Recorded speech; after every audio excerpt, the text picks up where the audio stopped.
They are. I am going to call, listen to that. I'm going to call to order the May 5th, 2025 meeting for the MCI Concord Advisory Board. Why don't I start with a roll call? I see Scott. Peter? Present. Dan, present. Linda? Linda Miller, present. I need one more. Mark, Aaron, nice timing, Aaron. Say here, or say hi. Oh, you said present, all right, sorry. Okay, and Mark, you said present. All right, great, thank you, everybody.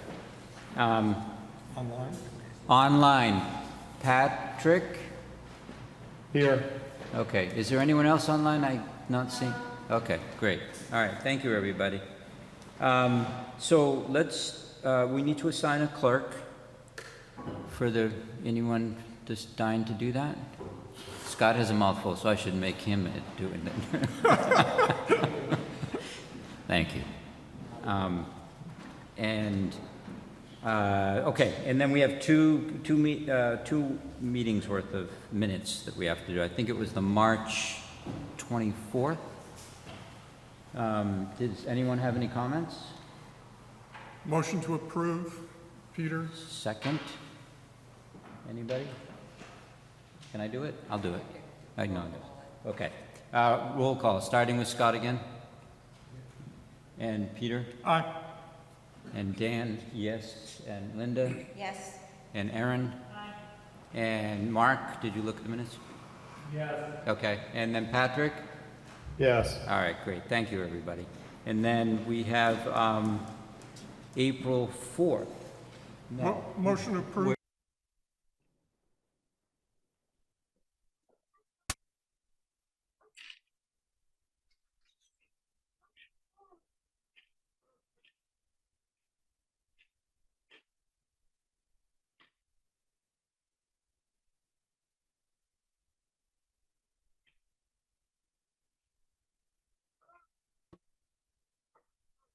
Second. All right. Scott? Still good with that. Mark? Yes. Peter? Yes. Dan, yes. Linda? Yes. And Aaron? Yes. Patrick? Yes. Thank you all. Okay, I think the next move is to hand it over to Rhiannon, an agency, her group. And we may get moved around, guys. Oh, Mark, do you want me to vote on later on the Article 33? Wherever you want. It's not on here, so under new what is it? It is on new business now, right? Yeah. Okay. So when you get to new, are we at new business? No, I think We can. but I do. Take new business out of order. Okay. Great. Is there that a motion? Yeah. All right. Do we have to vote on that? Just a comment is that it would be helpful, I think, in terms of presentation to town meeting if this board took a vote to recommend affirmative action on Article 33 at the town meeting. That's the $250,000 allocation from free cash to support the further work of MCI planning in fiscal 26 and beyond. Was that a motion? Yes, it was. Okay, good. Do I have a second? Second. Okay, before we vote, I just want to comment, I think we all feel the same way, but I just want to acknowledge it, that you did an amazing job, and I appreciate the fact that you got us job security for a little bit Okay. longer. Well, thank you for that. So, Scott and Aaron, sorry, you're trying to eat too. Yes, that's a nod. I'll take that as a yes. Mark? Yes. Peter? Yes. Dan, yes. Linda? Yes. Patrick? Yes. And Okay. Lee's here too. Oh, Lee, thanks. Yes. Okay, great, thank you. All right, guys, now I will hand it over to Rhiannon, and you'll direct us wherever we need to go. Awesome. Hi, everyone. Ooh. Sorry, I can hear myself over here, which is very funny. I'm just going to refresh this for one sec, just to make sure we have the most current version. Welcome to the Advisory Board Workshop for May 5th. I'm Justina with Agency Landscape and Planning. I was unfortunately not able to come to the last one, but I'm here now and super happy to be here because we have a very fun activity for the Advisory Board, which we'll explain more in detail later. But for the agenda for today, we're gonna, hi again, we're gonna have an engagement debrief. Then we're gonna talk through some project context for this next phase of scenario building. Then we'll go into a site framework and 3 scenarios that the consultant team has been noodling about, into a workshop for the advisory board. And then we're gonna share back from that workshop and go through next steps. So, on the project timeline, we are here, we're over halfway. So good job to everyone for making it here. This has been a wild ride, and we are excited to keep going. So we're fully in this 4th task, the envision task, where we're going through scenarios now. But we're gonna continue through the listening phase, which is where we have community engagement and working with the community outreach subcommittee. I'm sure some of you know that we had workshops last Wednesday. Is anyone unaware? No. We had 2 very successful workshops last week, but before I talk about that, these are the engagement methods that we've had so far. So the outreach committee has talked to various town subcommittee commissions. We've had postcards shared around town to share the website and the what workshop dates. We've had 2 public workshops and over 1,300 website visits so far to that mci-concord.org. And you can see in the, where's my mouse? No, I can't show you my mouse.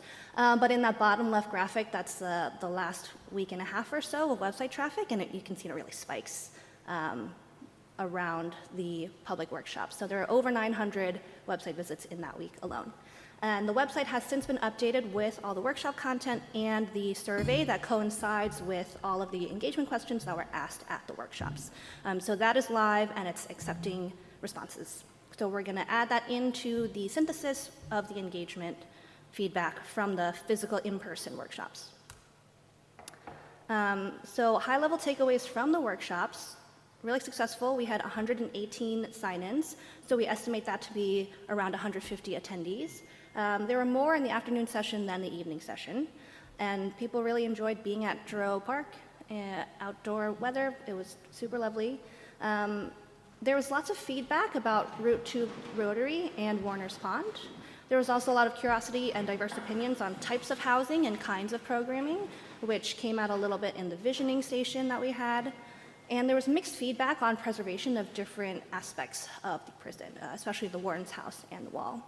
But lastly, there was a lot of appreciation for all the opportunities to learn and to engage in the project processes, and a lot of excitement to continue forward and see how the town, how the advisory board, and how the team is going to move forward with this project.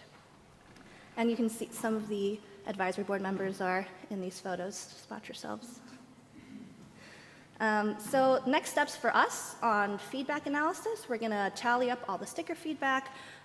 For those of you who were there in person, you'll know that we had stickers, we had Post-its, we had flags, we had pies, we had paper and scissors and glue. So we're going to look through all of that and review and synthesize it, look at the spatial feedback on that fixed and flexible map, and quantify those visioning station pies, and then share it out both on the website and in the next public workshops.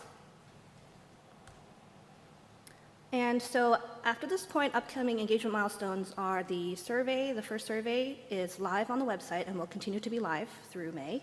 The next public workshops will be held on May 28th, and the next survey will coincide with those May 28th workshops. And between now and then, we're also going to have focused conversations, and the website will be continually updated throughout that time. So with that, we're going to move into additional project context. So whereas the previous workshops, advisory board meeting, we shared analysis, we're going to build on that a little bit to move into more context for this next phase of scenarios. Starting, so it's going to be a couple deep dives into these 3 buckets. So whereas we have 6 total topic areas that are all centered around community and culture, we're doing a couple deeper dives into buildings and structures, access, and economics and feasibility. Did you want to go into this? Okay. So for interpretive potential, we're thinking about what's the legacy of the site, how will the future development share that history. We're going to look deeper into market context, what demand should the site respond to, what's needed to prepare and phase the site's development. For access considerations, as you heard from the engagement debrief, there's a lot of concern about Route 2. That's also a big thing that we've been looking into. So how will the site relate to Route 2, and how can the site amplify sustainable movement? And lastly, density and form. What density can the site support, and what will be most welcomed? So we're going to dive into this first additional context with interpretive potential, and I'm going to ask our DJDS, Designing Justice, Designing Space team members to hop in for this portion.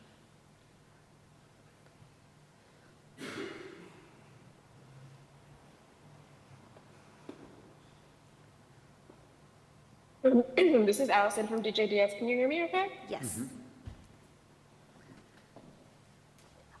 So this section that we put together, just are some considerations about how do we bring forward that story of the history that happened here. How do we honor that? And how can the site potentially contribute to the future of both like social wealth in the city or in the town, and building like a positive story going forward. So in the next couple of slides,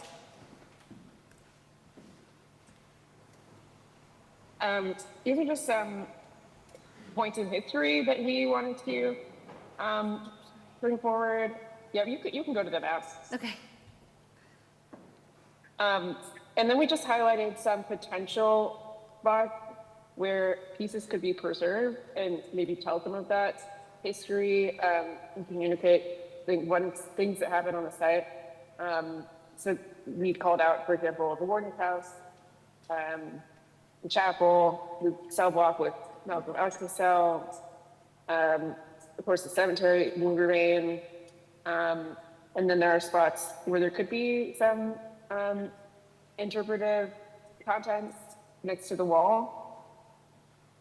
And then the housing.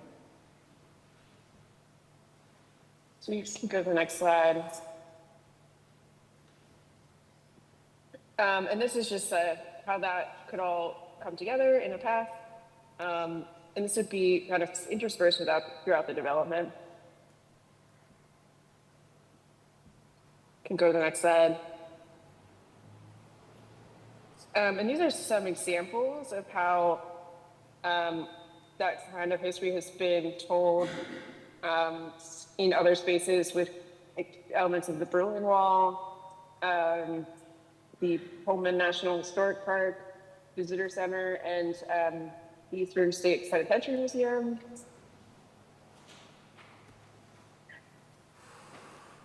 Thanks, Allison. So we're going to move into market context and development costs. This is an important consideration for the future of the site. Hi, everyone. John Tremontosi with Landwise Advisors. Hopefully you can hear me okay.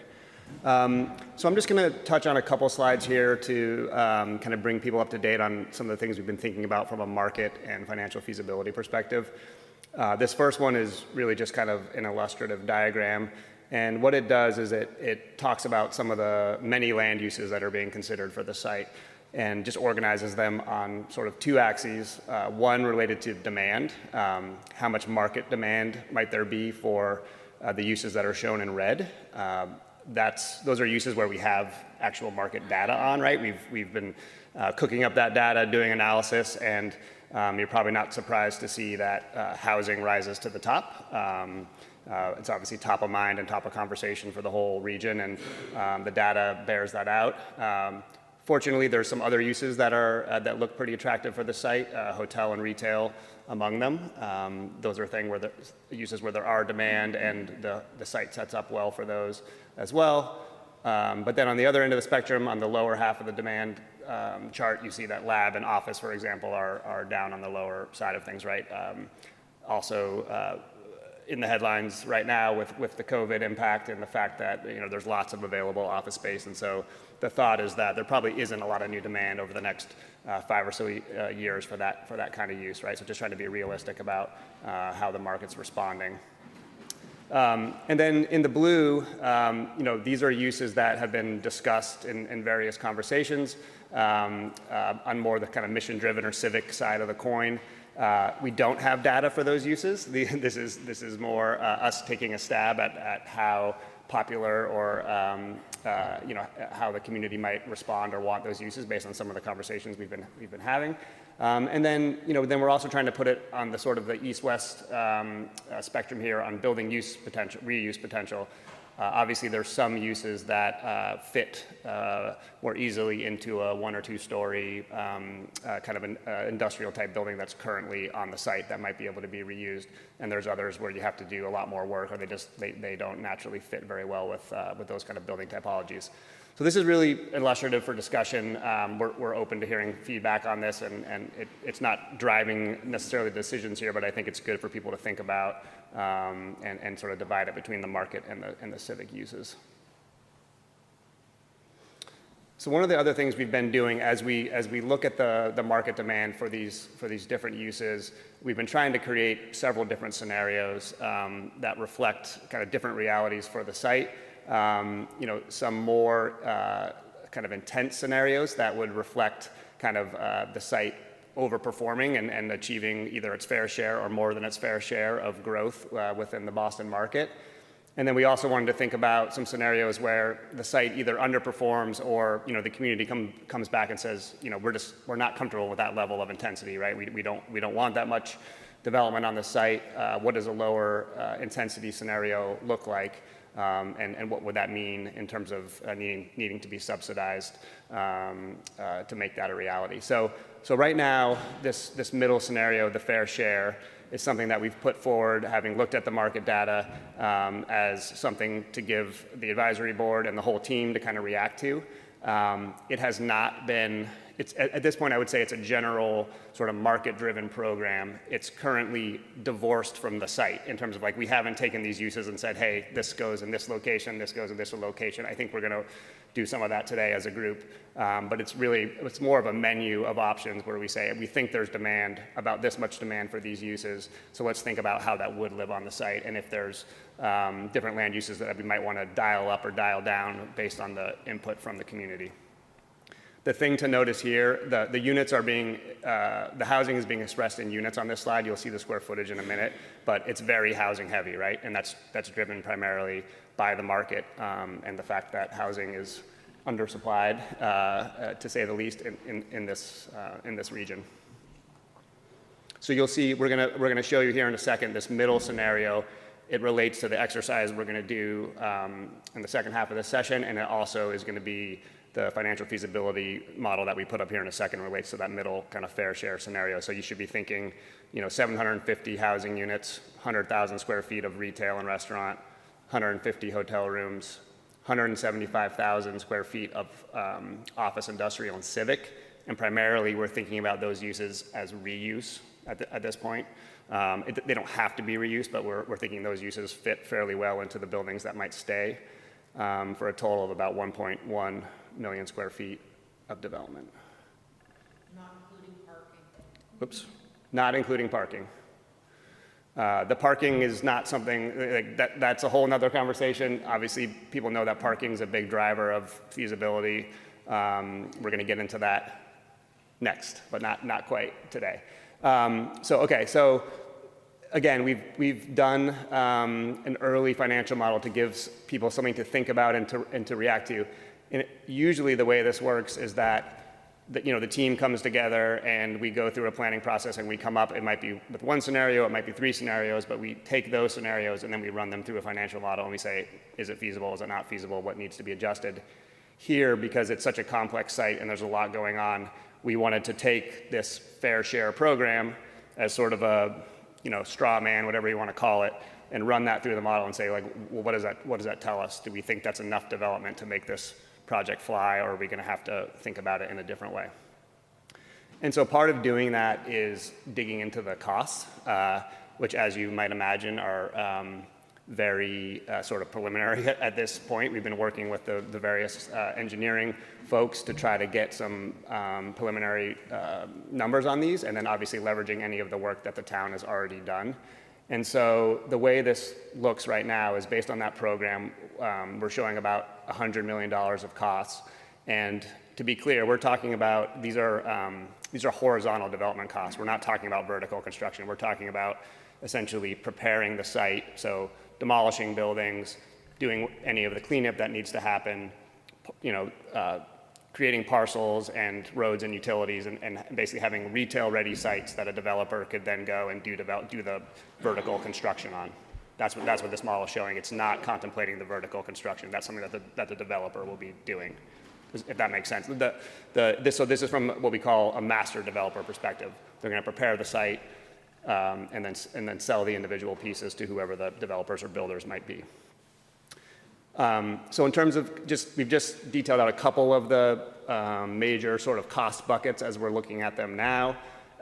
So for example, the wastewater treatment plant, you'll notice, I think the numbers are anywhere from sort of $13 to $28 million, depending on what happens with that facility and if it's brought up to be able to handle extra capacity and things of that nature.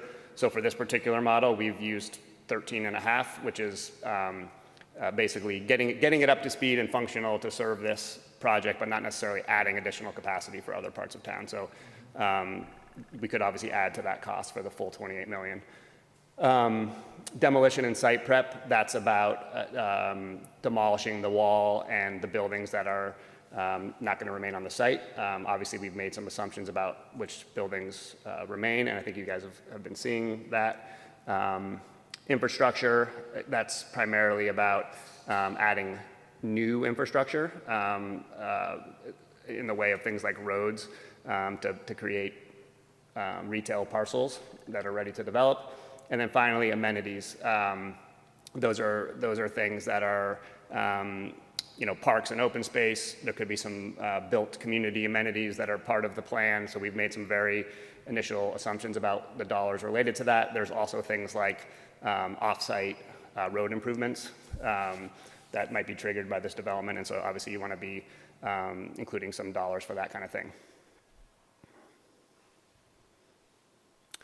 So this initial scenario, so we've taken, I just showed you a little bit of the cost side. Now we look at the revenue side. This relates to the market analysis that we've done. There's obviously art to this in terms of thinking about when this development happens and over what period of time the residential and commercial absorption occurs.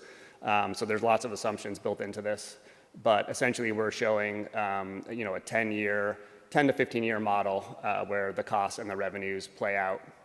And so you can see, the revenues in this model don't start flowing until about 2029. And the way the residential breaks down is that there are certain residential typologies like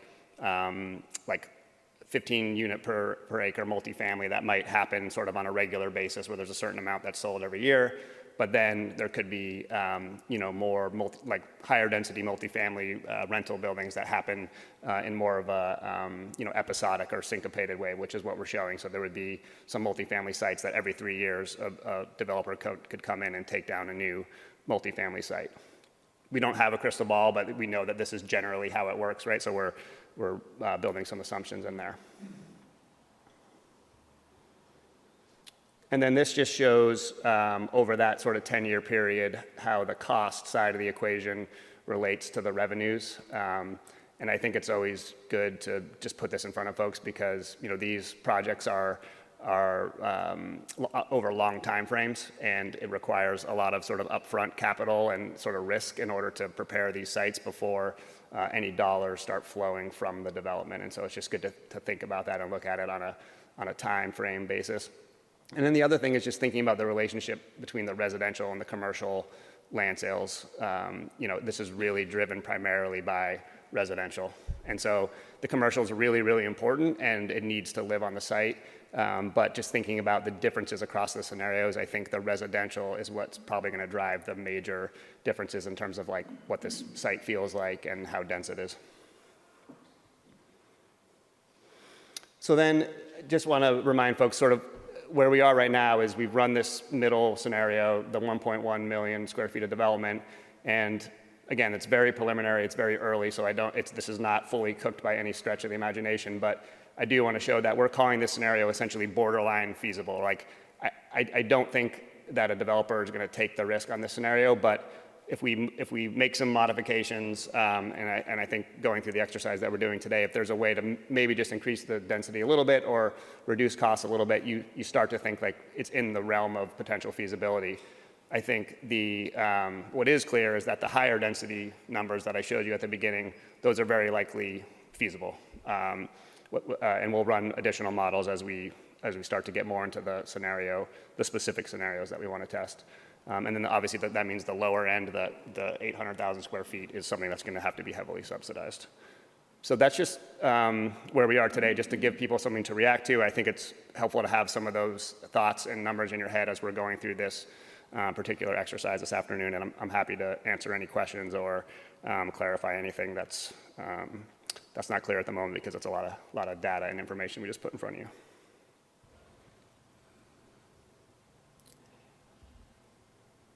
Oh, Patrick. Thanks, and thanks for taking us through that expeditiously. Very, very helpful and clear, I think. I don't know if we're going to get into it in today's discussion as it relates to economic feasibility. As I understand, what was just laid out was really from the perspective of a potential developer in terms of feasibility. And I was wondering, are we also looking at it from the economic feasibility from the lens of the town? And I would have expected some scenario modeling as it pertains to effectively tax. Yes, great question. I'm glad you brought that up, because I should have touched on that.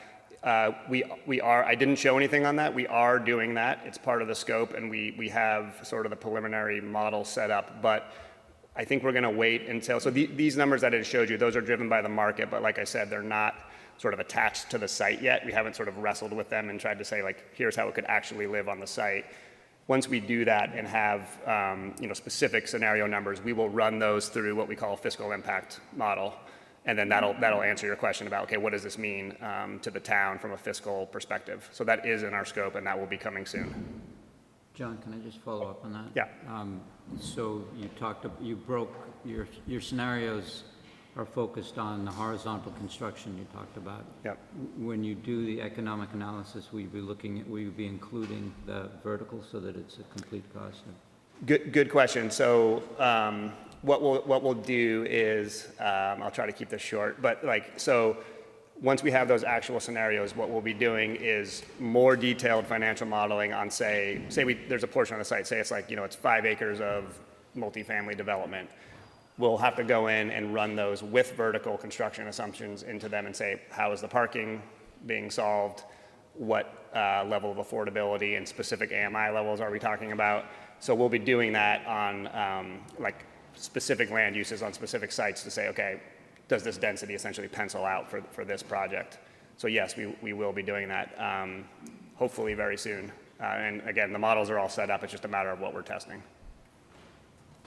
So another question, kind of along the same lines, is the working assumption that you're looking at just the MCI property and including or excluding the 12 acres that we call Junction Village that's immediately adjacent to it? So right now we're including Junction Village, and we're looking at the whole Okay. site. I mean, we understand that there are some restrictions in place for that site that need to be part of this development. Good, thank you. What? Oh, Patrick, do you have another question? Yeah, sorry. No problem. Could we go back to the 3 scenario page, please?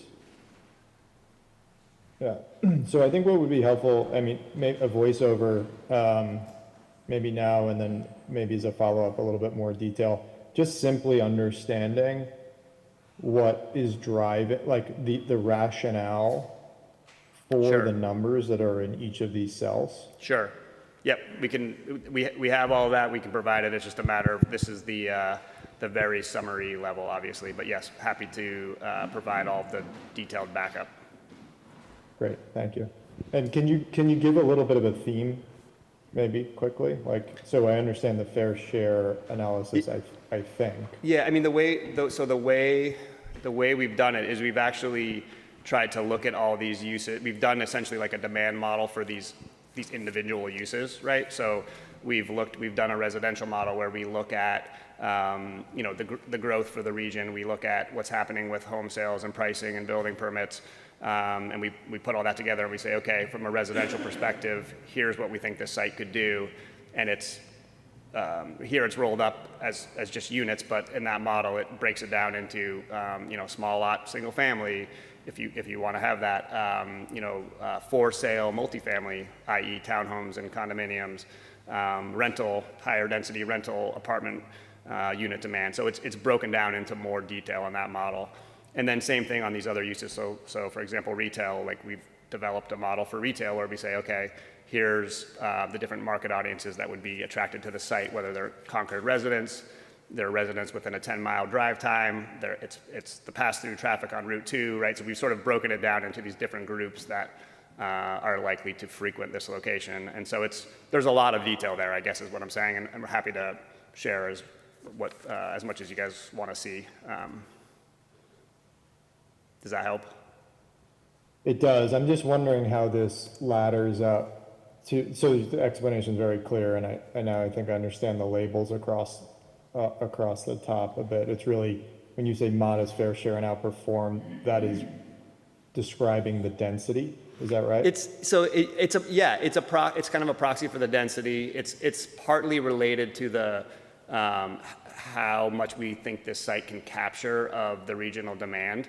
And the reason that's not the same in every scenario is, like, for example, in the outperform scenario, under that one, we would assume that there might be some like really interesting anchors, for example, right? That are whatever higher profile type anchors that might drive additional visibility and demand to the site. We don't know exactly who's going to live here yet, so we want to provide for a scenario that that allows for that, right?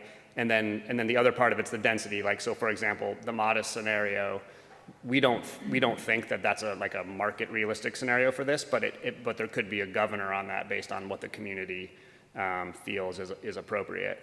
And then on the outperform, I also want to be clear that if you just turn this over to a developer today and the town wasn't involved, they're probably likely to push more towards the the 2 million square foot level of density, like in terms of they're going to say it's going to be closer to that is what's going to be required to make this financially feasible. So we're trying to just set up this as a conversation where we say, okay, here's the fair share. It's probably not quite feasible. We need to likely, from a financial feasibility perspective, push a little bit further up the spectrum. Where exactly that is, we don't know yet. We gotta test it on the site, but that's kind of what we're trying to show here. Got it. And as we move through then the other parts of today's presentation, are we going to be looking at these scenarios in achieving those other non-financial objectives? Is it consistent across? It is. I think most of what we're going to show today is the middle scenario, right? Is that correct? Yeah. So that's the one that we've sort of tested and that we've set up the Lego exercise around. Great, thank you. Hi, I have a question about that chart. Could you go back to that chart you were just on, please? Scott, okay. So do you look at this from a developer perspective, like, for instance, housing, say it's like 600 units, soft and hard cost to develop like multifamily housing right now. Will you break down each of these in terms of the ROI, return on investment for a developer, and seeing if that 2 million square feet or 1.5 actually pencils out based on the 98 or $100 million they have to put into the site? Yeah, exactly. So I'll try to keep it brief, but the answer is yes. So right now we're doing that at like a global kind of project level to say, like, just based on all of that 1.1 million square feet of development, like, does it get close to covering those costs? And right now we're saying not quite, based on that scenario. But then we'll also zoom into specific sites and say, okay, now beyond just the global developer, if I'm a multifamily apartment, I'm a Mill Creek or whoever it is, I'm going to do an apartment building here. What does that look like? And is that financially feasible? So yes. Okay, great. We'll be doing both of those. Going back onto your demand chart, the public versus private development. One thing I thought was missing was recreation and open space, and I wasn't sure if that was a demand, is that I know it's not a physical thing, but, Good point. I think our assumption is that there's going to be an ample amount of that built into this, Okay, I just wanted to make sure. plan. Absolutely. This was more about trying to think about the vertical Yeah, I construction projects and building reuse, but yeah, Totally understand. it's a good point. and the one last point is on the costs, the 98 million, you factored in the wastewater treatment plant, and I was curious how you got to 13, and that's something that that wouldn't be a developer, I think we're grasping whether that's a Concord thing or a developer thing, and are you assuming we're going to lump that into the cost of the So land? great question. All we're saying is that, so if you think about this from just a generic perspective, somebody's going to redevelop this site, you're going to need to put that money in to get it up to a point where it can serve this development. It's obviously going to be much more complex than that, and that's part of the reason why we took the lower end of the spectrum, right? Because we understand if you take the full 28 million, that part of that's about creating additional capacity for other parts of town. Are you hoping that the pro forma works where we can fold in that number into the sale of the land? That would be lovely. I mean, but I'm not going to assume that we need to do that right off the bat, right? Because what you don't want to do is show this scenario and say, well, none of these work. We need 3 million square feet of density, and people will say, well, wait a second, you got $28 million for this thing that you're carrying. It's not really about this site. It's about the rest of town. So we're trying to just sort of isolate it to this project for now, and then obviously we'll have to solve about exactly what that means for the town. Yeah, I just want to weigh on the assumption that 13 million, I'm not sure where you're getting that, but I'll say the 25 million, whatever, isn't for additional capacity for the town. That's the needs of that facility just to get it Okay, fully functional. we Just can wanna go be back and look clear at on that. It is from the feasibility report that was done by, what's the engineering firm? Weston Sampson, thank you. And I think there was a scenario where it was, I think it was $8 million of initial immediate things. Immediate, right. Immediate, and then 5 million sort of per year. So if we need to up that, we can. That Yes, was, so it was, just to be clear for the group, it was about 7 million or so for immediate. Yeah. And that's actually growing as we continue to see what's happening. And then Sure. 13 million was it's going to take a few years to get it there. So those Yeah. are the two numbers that I'm aware of. Sure, At and we least can- if within we the need to next up- 5-10 years. If we need to up that, if we're saying it has nothing to do with additional capacity, we can do it. But obviously, it'll just push Yeah. the density numbers higher. I'm more interested in the messaging. Yeah. And make sure we're not volunteering something that isn't, real. Sure. Makes sense. Sorry, one last question. On the cost of the demo and site prep, Yep. how about the abatement costs? Are we grasping those are we getting those from DCAM, or are we getting those from somewhere else? Do we So when you say understand? abatement, I mean, like specifically what- underground utilities that it might have asbestos on them, things like that, the tunnels, things like that, all the steam tunnels and all Yep, that. so some of that is built in here. It's mostly coming from our That seems- engineering team that we're doing the best we can. This doesn't include soil cleanup dollars because nobody's willing to put a number forward at this stage, but in terms of steam tunnels, there is a number in here. So is that part of the 14? Yes, that's And right. so that's taking down all the walls and taking down the buildings as well? Yep.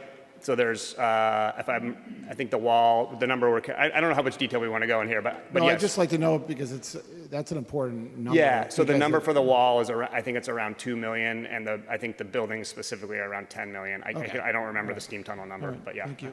I'm gonna, can I just, do you, I have a question. okay, let me try this,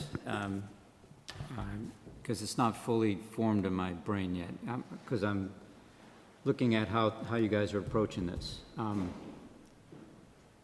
Given the timelines that we have, eminently responsible way to do it is to layer on the economics of it as you're coming up with these concepts. I completely get that, and the questions and comments that we're getting are entirely reasonable. I'm just trying to figure out how we're going to do this in the time frame that we have, and that's your job, thank God. And how we best utilize our time now. So I don't have an answer for that yet, but I think as you're talking, I'm beginning to understand how you guys are approaching this. And I'm not sure how best for us to react, other than to make sure nothing falls off the table, which is, I think, where people's comments are coming from. So I just, and as we, I don't know where you're going next, but, you know, there's another, I can imagine another way of attacking this. I'm not telling you how to do your job by any means, but I'm just thinking of how we're going to plug into this effectively. And, you know, we can start with maybe, and that's why I want to talk about this, we can possibly approach it with a scenario. One of the scenarios could be, we're just going to think about what we think belongs on the site. And then we're going to come and we're going to have John and all the rest of your team apply all their wisdom and say, right? And then another one could be as you're sort of doing it right now. And I'm not smart enough, I don't have a crystal ball that's going to say, this is going to get us where we need to be on the 30th. But I just want to talk about that. Sorry. All right. I'm getting kicked out. That's a great question.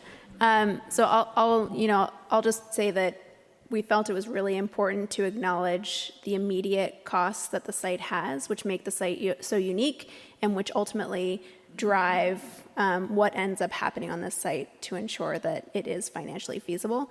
And Dan, the question that you bring up is a really good one, which is like, can we, explore, be creative about what we imagine this site can support, and then you all come back later and weigh in on that. And that's exactly what we want to do today. So we're going to start you off with playing along in our game, which is to explore what the site can support based on the considerations that John has just laid out.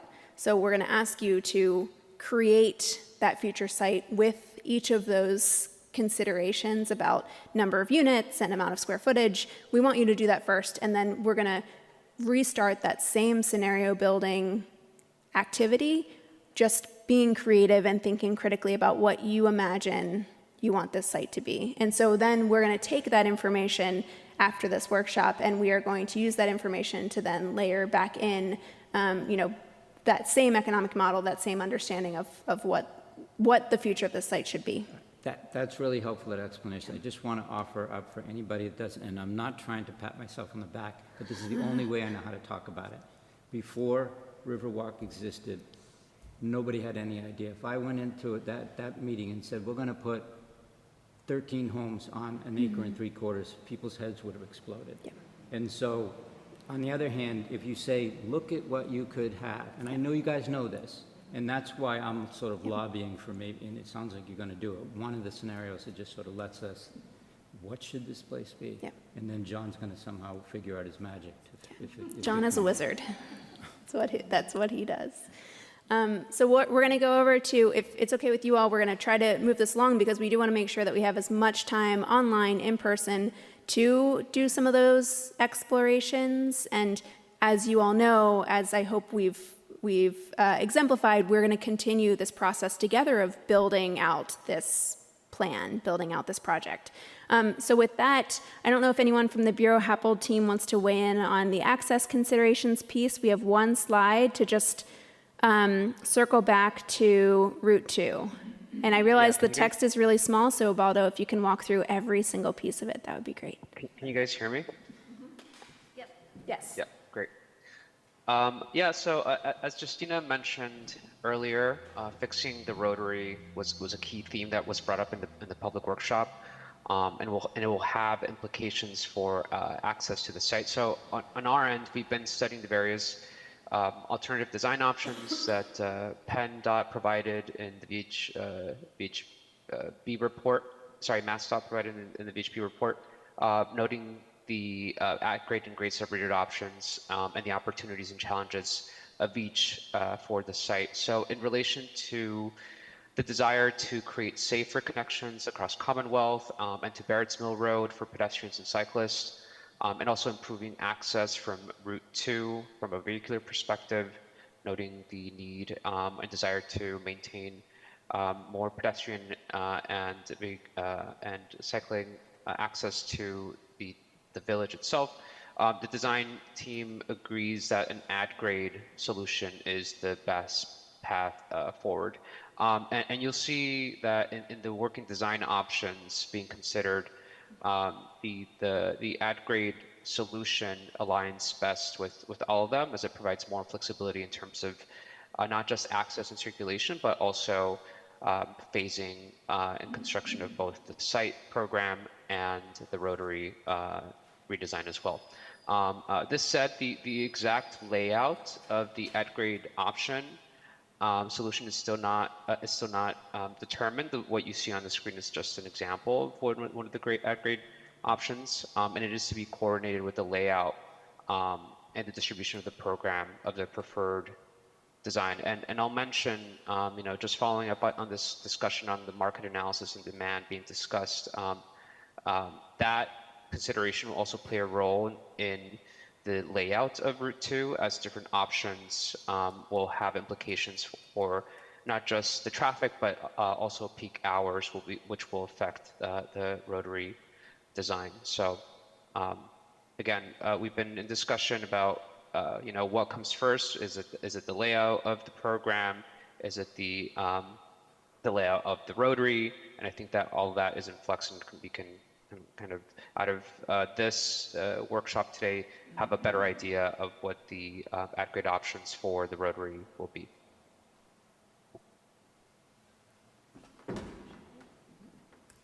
Thanks, Ubaldo.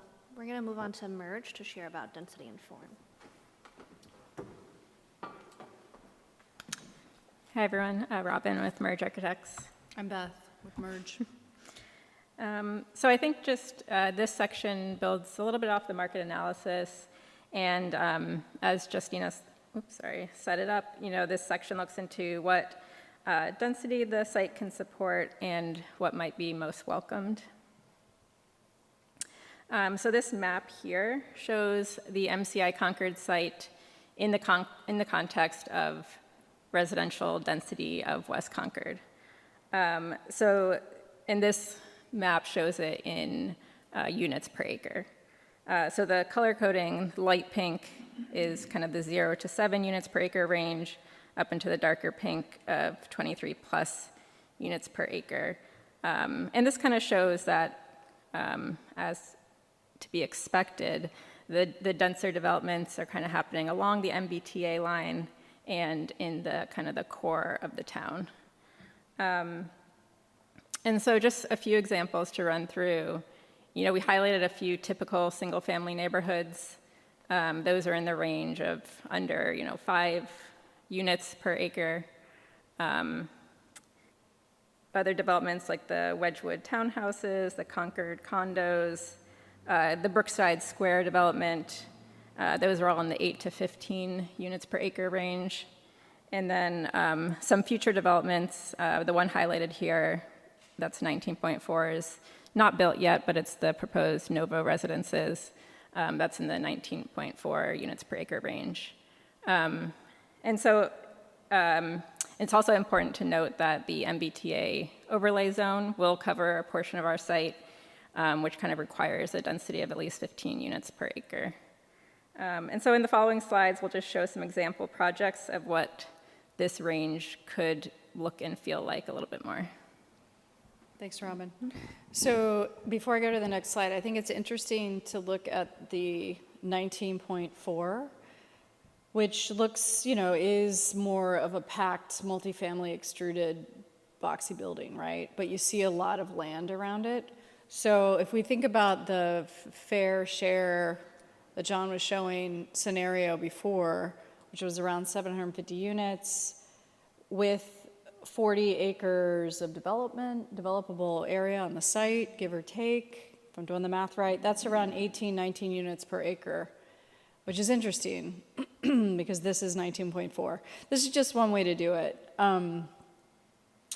So as I go into these examples, just so we can all visualize, because it's so important to understand scale, the one on the left, of course, is your Mill Run project, which is 14 units, 3.8 units per acre, which everyone here knows that project quite well. We're showing a series of projects that we've done in our practice at Merge, which we think some of them could be right scale if we can get the 750 unit or whatever we land on to work out. These are 2- and 3-story buildings in this case. And the one in the middle is 4.5 units per acre, which are a series of duplexes at a site in Williamstown, Mass, in the Berkshires. The project on the right, 20 units, that's 9.7 units per acre, clusters of 3 and 4 and 5 townhouses. The project on the left was a proposal for Nantucket, which was 22 units, a series of 4 or 5 clustered townhouses with courtyards. Also just 2 stories with gable roofs, and that got us up to 11.2 units per acre, which is getting there.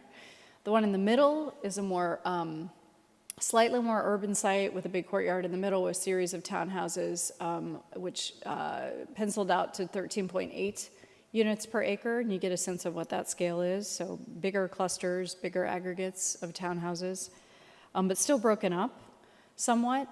The project on the right, more of a series of blocks that we worked on.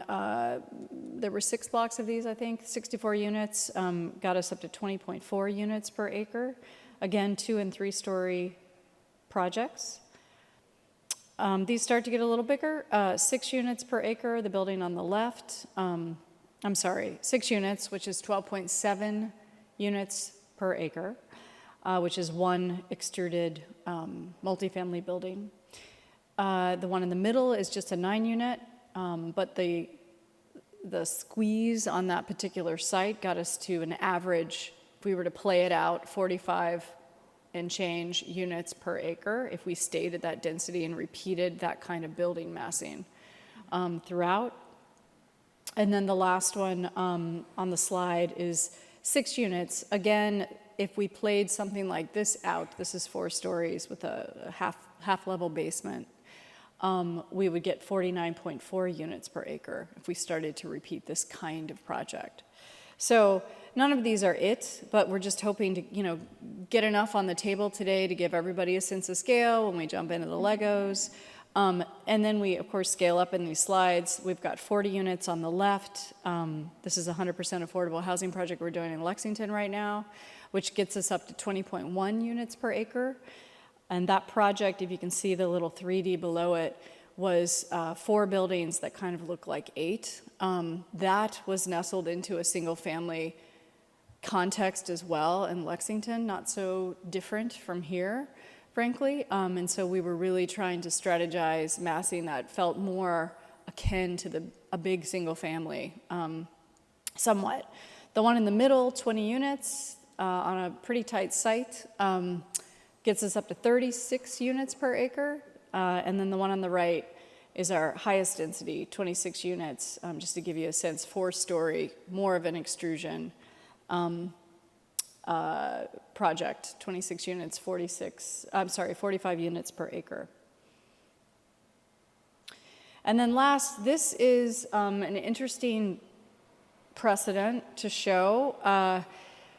This is a proposal we did in Bentonville, Arkansas for the Walton family, and it is on a field, and much like the prison site, we got up to 44.4 units per acre, and the idea was to create a series of buildings that, yes, were pretty large, but actually worked really well with this landscape, and none of them were more than 6 stories high.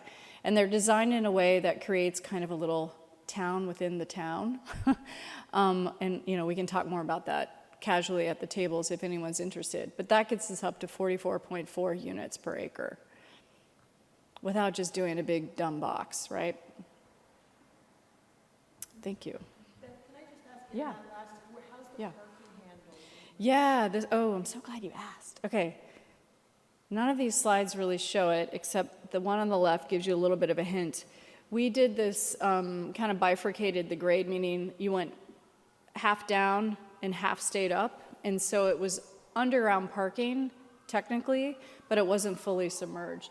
So we created topography that kind of peeled up to allow the cars, if that makes sense, to drive under it. And where we created the raised grade actually became a ground level of retail. It was cool. And in section, it was really clever because nobody wants to be fully 100% underground, costs a lot to excavate. Every foot extra you dig costs quite a bit more. And so we had gamed the whole flat site in this way too. So we're just the master planners team here, but it'd be great someday. Hopefully we can help with one of the built projects. But yeah, that was a way to actually create topography where there wasn't any and not fully submerge the parking. Yeah, and not see it, right? So it's not a sea of a parking lot. Any questions? Yes.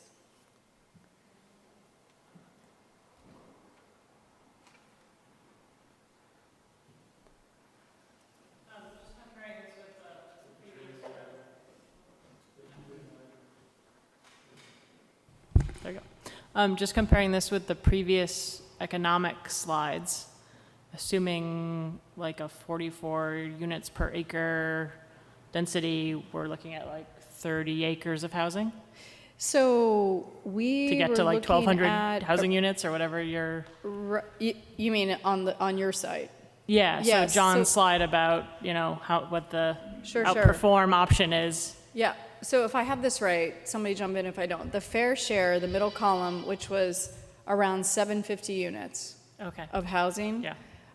If we just looked at where we have housing proposed in some of these scenarios, I think it's around 21 acres, but the developable area is around 40-ish, right? 40? Yeah. Oh, great. Okay, so she's going to answer this better. Okay. But when I did that math, that gave us, if we were just talking about the sites where we would put housing and you don't count the green space, that's around, let's call it 35 units per acre, which is high. But if you think about all the other space around that's developable, which is how a lot of the sites that we've looked at that are existing here, and we calced how many units per acre, because they have open space around them, then we're looking at around 19 units per acre. So it's somewhere, I think it's somewhere between 18 and, but I'm going to let them go into the math a little bit more. So it's a big range, right? Which is why we wanted to show you a big range. Everything from very low to this is the highest. Thank you. Oh, another question. Yeah, can I ask, Yeah. is there an assumption on how many bedrooms per unit average, or not at this point? Not at this point. I don't think we have anything that in the weeds yet. That's a fair question, though. You'll see that when we dig into the Lego exercise, we'll have a unit for you all that we can share, and that unit ends up being about 900 square feet. All right, so we're going to dig into the site framework quickly, and then we're going to talk about the scenarios, and then we're going to get to workshop. We're going to try to be fast. Apologies for what was, I think, a lot of really good questions and clarifications. So to try and dig into that question of how much density can this support, we wanted to start by just communicating what the site is, how much of the site can be developed, and then what does that mean for how we make decisions about where development occurs. So to start, the site is about 83 acres. I think this is something everyone knows. But then when we start to dig into some of what we analyzed a few weeks ago and shared with you all, there are certain elements of this site that we have to pull out. Those elements include places like the cemetery. They include the riverfront and wetland buffer, a lot of which exists between the Junction Village as well as along the Assabet. And so that brings us down to about 64.8 acres. Then we think about reuse considerations. There, when we take away spaces like the wastewater treatment facility and associated parcels with that facility, we're bringing the total down even further to about 56.6 acres. What we don't note on this slide, and we'll be sure to note in the future, we also understand that the Department of Corrections on the what is the westernmost parcel, which you can see is bifurcated by that dashed line, that Department of Corrections also intends to preserve that land for continued agricultural uses. And so the total gets a little bit smaller there too. And then as the Bureau Happel team shared earlier, there are many moments of access today. However, we'll want to think critically with you all about where we should limit access and where we can preserve access as it exists. Of course, in our minds, we imagine that access points could be limited to places like the easternmost access point along Route 2, whereas other access points might be removed, and then that we would preserve as much of the access along Commonwealth as we can. And that's purely just for vehicular access. Of course, this site being where it is, its location along the Bruce Freeman Trail, its proximity to the West Concord train station make it an important place for us to consider sustainable mobility options.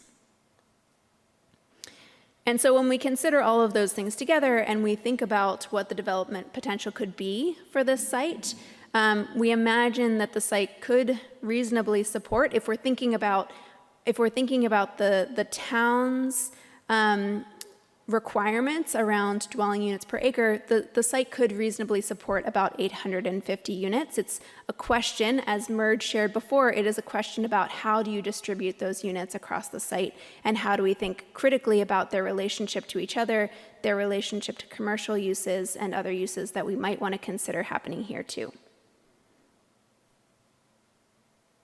And so with that, I'm going to turn it over to Kate to talk about what are our initial scenarios. Before you do, just a question. You started out with a gross number. I'm assuming that's all the land that DOC owns? Yes. And is the idea potentially we're going to use that to try to calculate our density? Because I don't know that we have access to that land. Do we? Do we know that yet? I thought it was a 50-acre parcel. Sorry, I think that the basic answer is that we have access to the parking lot on the west side of Route 2 and the MCI parcel on the east side, west side of Commonwealth and the east side of Commonwealth, but not the farmland. And that's how you calculated it? Yeah, we tried to keep that out of it, but we did include the river frontage and the wetland areas as part of that, because without those, it does greatly limit what's possible. Thanks. Yeah, thanks for the question, Dan. You'll see some nuance in how we've understood how the DOC would like to use the parcel to the west of Commonwealth, and so that's going to play out a little bit as you see the physical scenarios we're about to share with you all. So what we'd like to do now is share kind of high-level physical scenarios as thought starters for you all, and then launch into the workshop, kind of based on what we've shared so far about market opportunity, some of the thinking around the Rotary, high-level considerations around density. We're going to actually ask you all to get to work with us, but with these thought starters of potential physical scenarios. So you all have been with us through this process. About a month ago, we asked you all to consider different project characters and vibes, and we asked the community to consider a nuanced version of that last week. So you all gave us some feedback specifically around healthy and resilient and climate adaptation. We merged those two categories based on your feedback, and this is what we brought to the community. And what we had done is also separate out artsy and active into two separate categories. So we're eager to hear what the community thought of this, and we're starting the process of unpacking how the community responded to these different vibes. We know that you all really focused on sort of an underpinning of green and then sort of a mixed artsy and active and innovating and with some supportive thrown in there as well. So we want to underscore that what we're going to ask you to do today could support any of these project characters, but you might find that you're leaning still towards one project character or another, and we are going to invite you to tell us that and how the physical manifestation of the site might support different vibes better than others. So when it comes to the physical site scenarios, we're going to share with you 3 different big picture ideas for site organization, and we're going to ask you to dig into these with us on site and how you might actually mass the site based on these 3 different organizations. So the first one is called the pastoral corridor, and the goal of this physical scenario is to say, hey, the MCI facility already has a site in active agricultural use to the west of Commonwealth. That's also the character of a lot of the land as you're coming from the west on Route 2. What would it be like if that experience continued along Route 2 and there was sort of a pastoral buffer between Route 2 and the heart of the site? And then you reuse some of the buildings closer to the river for some revenue generating opportunities and nestle the core residential character of the site between the bike path and that green space. The neighborhood patchwork instead says, what would it be like if we actually layer different pockets of open space, revenue generating space, and kind of neighborhoods within the site, sort of equally moving those through, and you would have a different kind of layered approach and patchwork there. And lastly, the mixed use organization says, let's really consider Route 2 and Commonwealth Avenue as core multi-use spines to the site, and nestle the residential use and some of the open space behind that. So the site characters could equally overlay over any of these physical ideas, and what we'd like to do is just take a slightly deeper dive so you understand them, and then we're going to ask you to help us play them out on site. So just to dive into the pastoral corridor a little bit closer, big picture, the purple space here is that sort of mixed use revenue generating space. In this scheme, we're saying that we would maintain those large floor plate industrial buildings, the foundry building, as well as the industries and workshops buildings adjacent to the wastewater treatment plant. You can see those buildings are preserved in this scheme. It would well support supportive or innovating vibes within that purple zone. And then it shifts Commonwealth over and restructures the rotary like those at-grade alternatives that the DOT has brought that Ubaldo shared earlier. So it allows more space for residential development at the core of the site adjacent to the bike path. This one also completely preserves the parcel to the west of the cemetery, aligning with what the Department of Corrections has stated that is their value there. Just by way of a quick example, this kind of development is happening over in Andover, where there was slightly higher density of development in order to preserve that sort of pastoral nature of part of the site. So there are some good local examples of this, but in this case, the density is a little higher in order to preserve that open space core. Taking a deeper dive into the neighborhood patchwork, what this one is really trying to do, as we said, is create a series of kind of identifiable character zones across the site. And one of the core tenets of this scheme is that it might preserve both the warden's house and the gym building as centers of community. You might imagine a museum or something in the warden's house, a civic use, and then other kind of community center or recreational center uses of that existing gym building. What we've done is organize some sort of public space around that, so think other amenities and outdoor spaces at that central core, and then a patchwork of residential and revenue generating spaces, with the revenue generating spaces trying to have frontage on Route 2 and have some access to those opportunities along Route 2. You'll note that this one does show some residential area, the yellow area, in that agricultural parcel to the west of Commonwealth. And as we're still in conversations with DOC about whether that might be possible or not. But this one is positing that you could add some residential capacity to the site on that western side. So we'd like to hear your thoughts on that and have you dig into that with us. So here's an example. Actually, Aaron sent this over recently to the advisory board, but an example just in Littleton, where the site is about 50 acres and has a very similar mix of uses and market share that we've been exploring on this site, but again, has sort of a patchwork of different types of housing and different types of experiences across the site.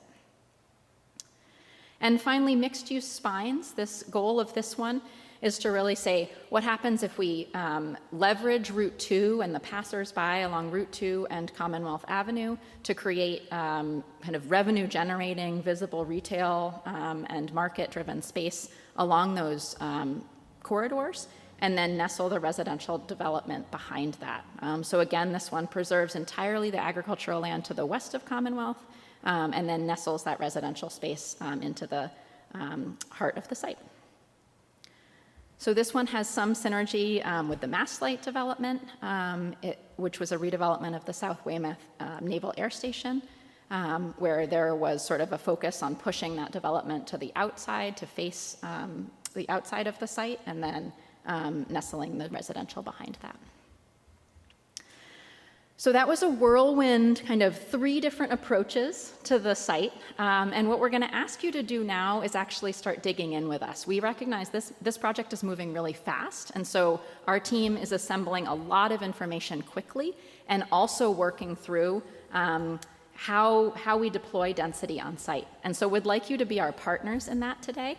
And what we're going to do is ask you to come to Lego tables with us and start to work out what would it be like to deploy the amount of housing that John has said is important for that sort of mid-share across the site in the 3 different scenarios. And we are going to ask you to play with us with Legos. And so there's just a couple of things you need to know about playing with Legos. It might have been a while since some of you have done this. But Legos have a little nubbin on them. And the nubbin is what attaches multiple stories to itself. But in this case, each little nubbin, you can see this on the left-hand side of what's on the screen, is one housing unit, okay? So the maps on the table have been scaled so that that one housing unit is to scale. So you have the opportunity, as you think about how to deploy roughly 750 housing units across the site, to think about those as compact neighborhoods, so a series of 1 nubbins across the site. A series of duplexes. You can see that we've suggested how you might mass a townhouse as well. Some low-rise multifamily, both as an apartment block or also kind of a smaller 6 to 9 unit. And finally, that mid-rise mixed-use space with potential of a first floor of mixed use. You'll see that on the tables, we've started the process for you just to make it a little easier of assembling some potential blocks so you can start to see how those lay out on site. You don't have to use them. You're welcome to deconstruct them and make your own. On the tables are also some scaled things like playgrounds, playing fields, scaled roads for you to help start thinking about how you might access the site. In each of these schemes. Feel free to draw on those and tell us what you're thinking as you're doing that. What we're going to do is do this in 2 stages, and I'm going to break for questions in just a sec, but in 2 stages. So the first time we're going to ask you to do this, as Rhiannon said, we're going to force you into deploying those 3 site strategies that we just shared with you. So each table is going to tackle one of those 3 scenarios we just shared. And we're going to actually force you also into using 750 at a minimum yellow Lego units and 300 purple Lego units for that sort of mixed use, revenue generating. As John shared, it could be hotel, could be light industrial, could be retail. You get to tell us what it is, but you need to meet that baseline scenario that John shared. So you need to generally follow that organization and only develop within the areas that are developable. And we're going to ask you to try to adhere to that and see what it feels like, and then report back to us. What did you learn from that? Where are the pain points? And where did you have to get creative in order to leverage that amount of density on site?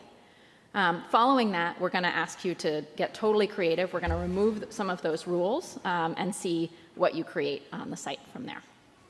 Are there questions about the next activity? Scott, go ahead.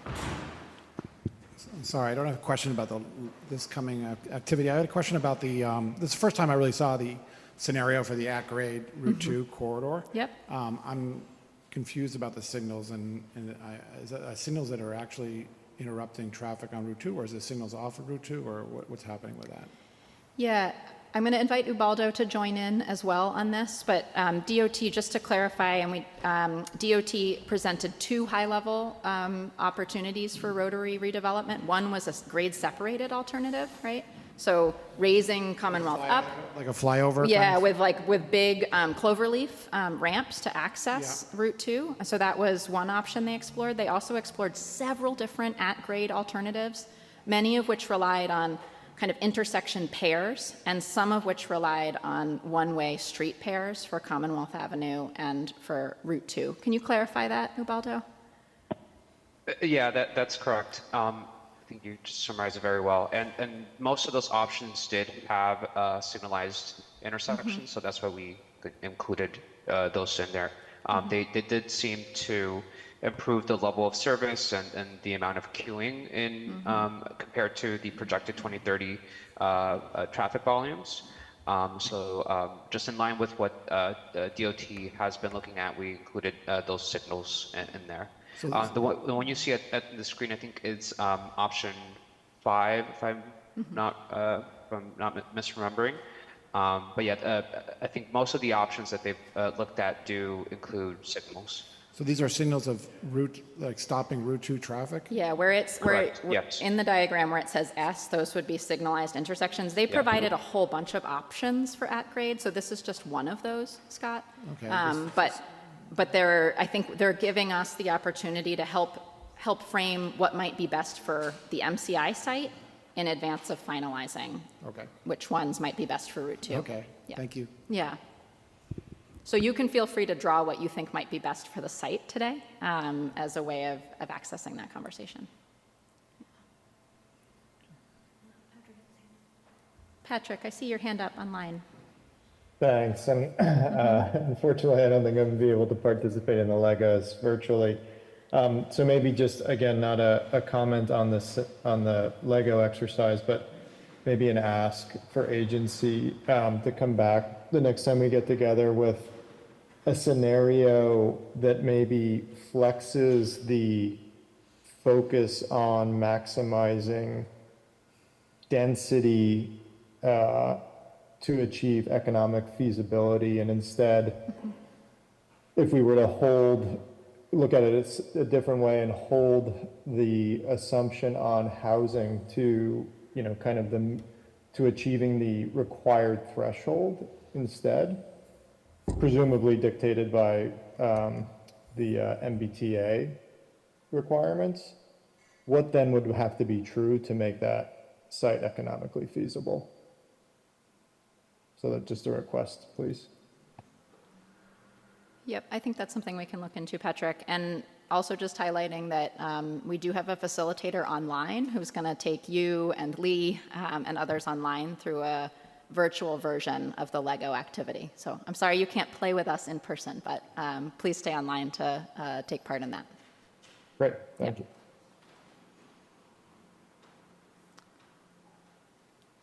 Okay, so I'm just going to come back to this prompt if there are no more kind of high-level questions.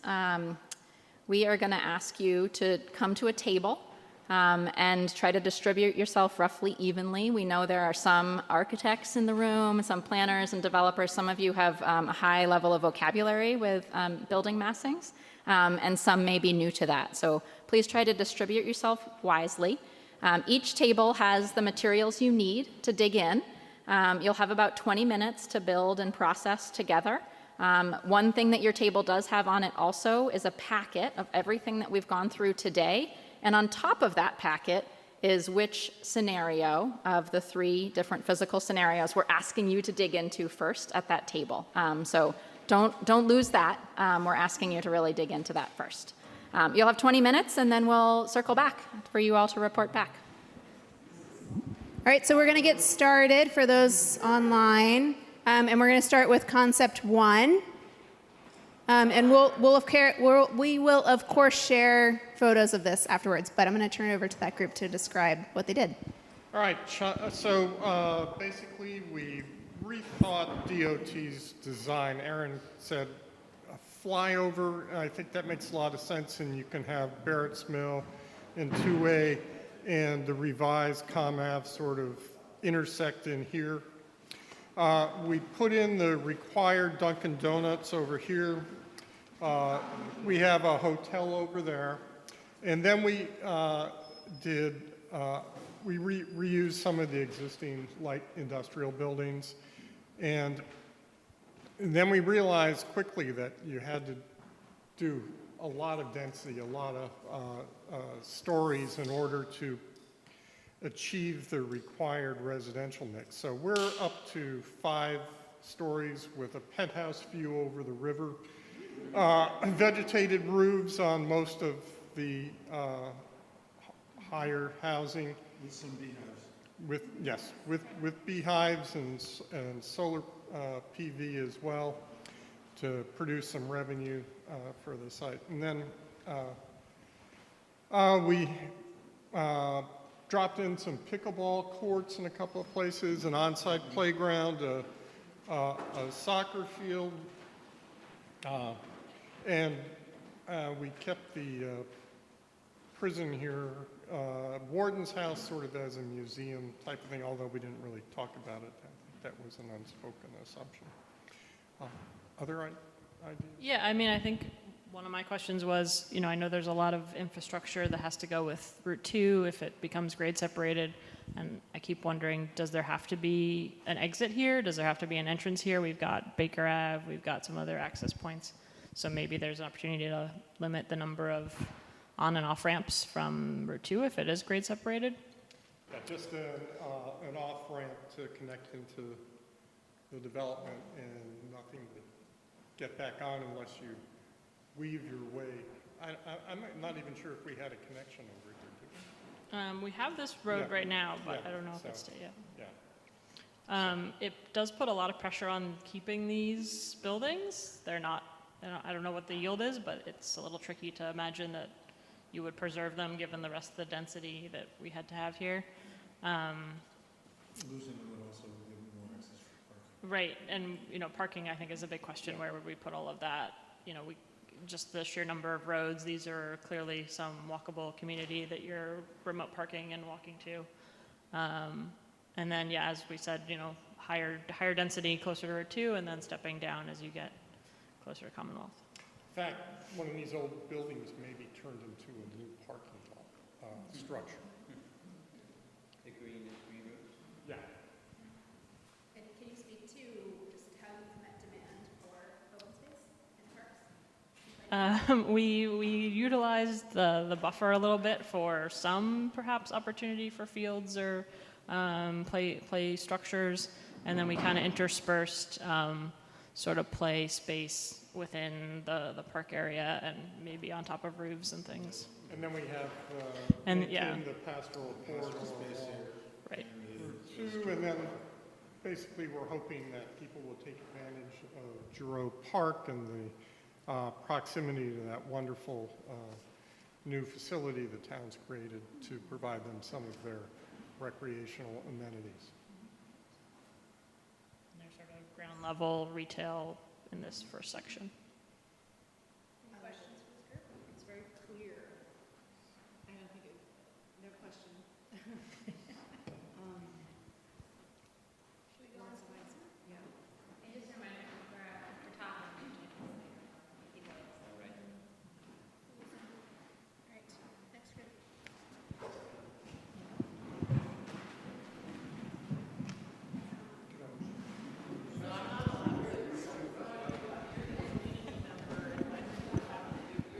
It's like a parking lot.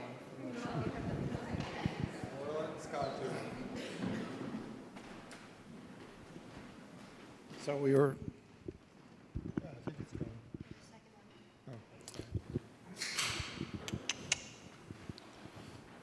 so we used, we first of all laid it out with a grid and understood where the ingress and access points are going to be. And I think we came up with a creative solution of creating a bypass road paralleling Route 2 as another form of access to the site right here that sort of takes traffic off of Route 2 and allows you a new ingress into this area back here. We wanted to, we were trying to max out all the residential units as much as possible, and we were doing 4 over 1, meaning 4 stories over 1 retail with a podium, and we wanted to definitely fit the gym into the play, so we're going to have the recreation right in the center of everything, and we wanted the retail sort of just to be easy retail to walk around from under all the first floors, so it's easy access. The key thing is then finding parking, and we're assuming a lot of that white space is going to have to be parking. We're not going to go underground because of the cost of going underground. We're balancing trying to find green space. We wanted to take advantage of the river and having some sort of retail or restaurant that can access or have views of the river, maybe at some point have any way to get to the river, be great, and have the flow and access to the West Concord too. So a nice clean flow through here, and using pickleball, but also taking advantage of smaller scale along Commonwealth Avenue to balance out and to be parallel with all the other homes that are lining by Warner's Pond. So, and we wanted on the corner, since there's going to be so much traffic, we really didn't want to have residential there because of the noise factor. So we wanted to take away that. So, but we were really trying to pack in the residential as much as possible, and do it with scale. And anything else you want to add, Mark? Generally, we were trying to make sure that the heights work so that as you get to the center of the site, it gets to be taller, and as you move to the edges, it allows for those central buildings to see over whatever's there, and makes the transition into a site that's this dense a little bit more gradual. I have no idea. We had a lot more buildings and we were having trouble. We had dead floors. Yeah, these are 4/1 as well, but I don't know how many units they actually represent. This is 96 units. 96. But, So 400 that's in your towers. 400, yeah. And then you'd need to have 300 elsewhere. Yeah, we might have made it.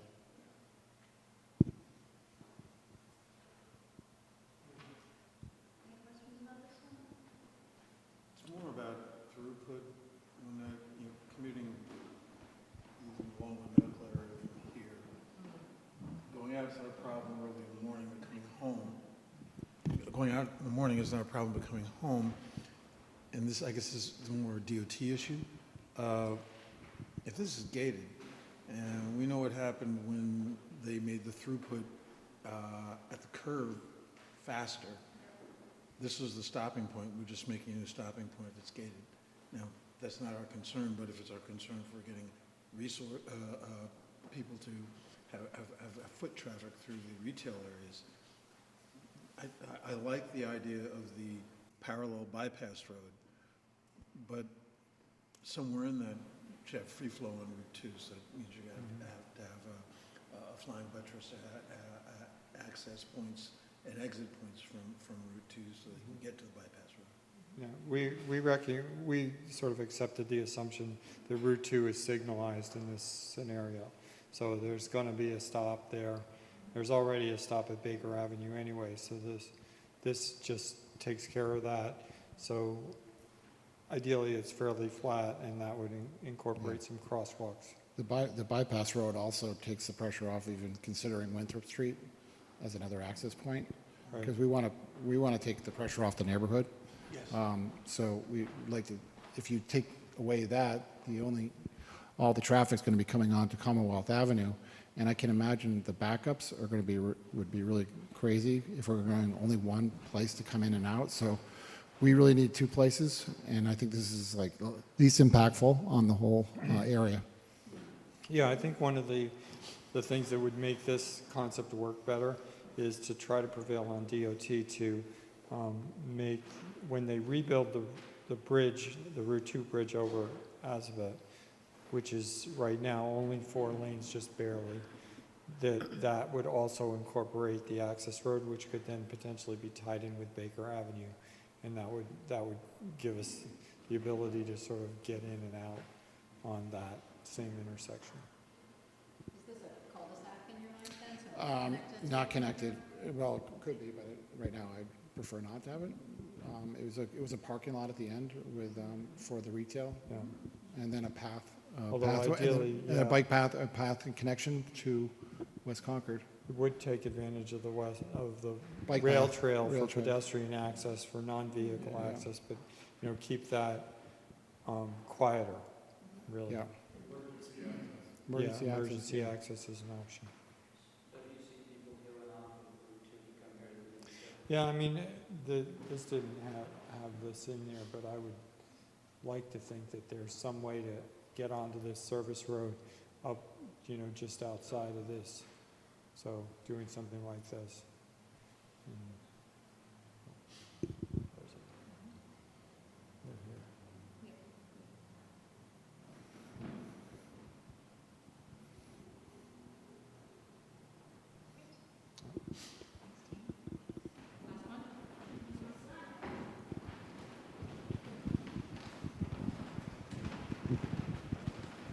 I have two.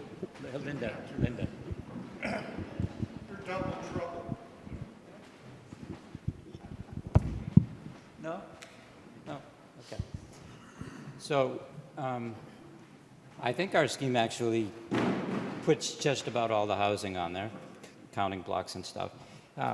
Our scenario had is mixed use, had the retail, commercial along Route 2.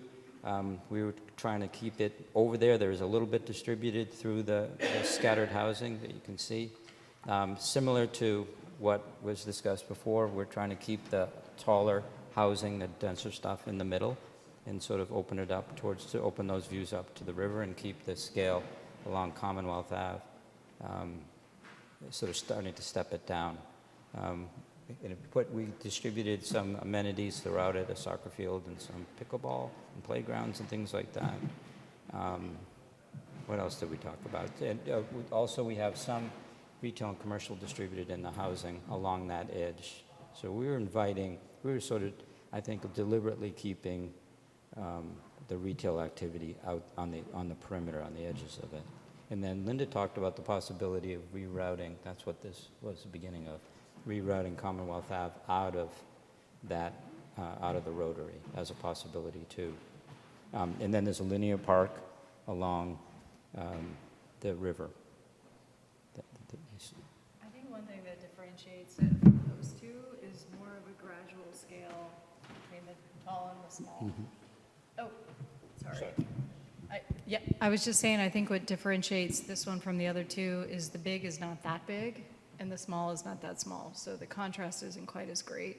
Right, and at one point we were distributing to help sort of make the transition between Winthrop Road and this. We would do maybe some scattered housing, just sort of stepping up to it.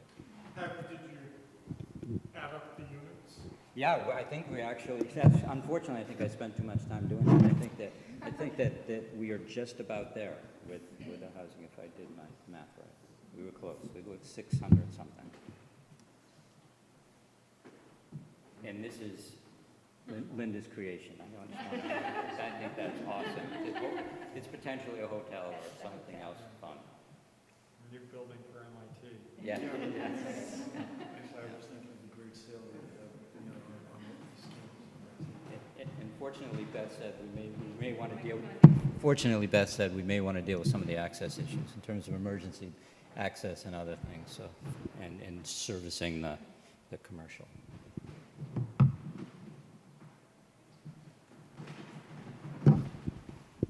Wonderful. Well, thank you all for playing along. And folks online, you can see the images of the developments that everyone pulled together. I know that we had said that you get to do whatever you want for this next round, but Kate and I were actually just chatting and wondering if maybe we would let you choose which one you want to do, but that we would go into maximizing one thing over another in each one of these. So we imagine that this group, this table, if you're so inclined, would be all about maximizing commercial. Linda, don't jump to this one. I know this is the one you want to be at. But this one would be all about maximizing, revenue generation through commercial, office, industrial uses. So this could be innovation centers, the like. The middle table will be about maximizing housing.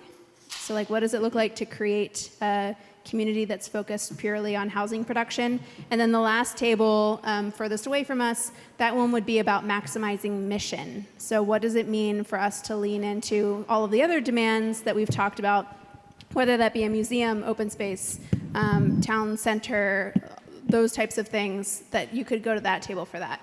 Does that sound interesting? The far one? The far one. Can I just, because this came up.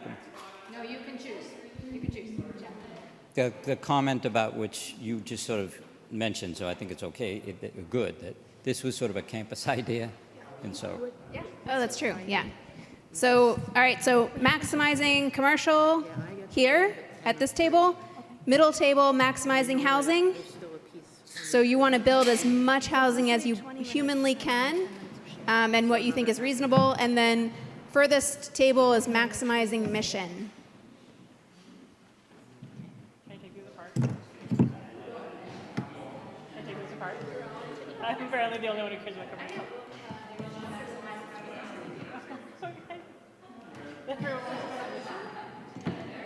All right, so we're going to spend another 15 minutes doing that, and then we'll reconvene. Great, okay. All right, 5 minutes up. We're going to do our share out, and we are going to start with our friends at the commercial Driving All Things. You just keep. All right. Maximizing commercial, maximizing revenue over here in this group. Does that one work? I think so.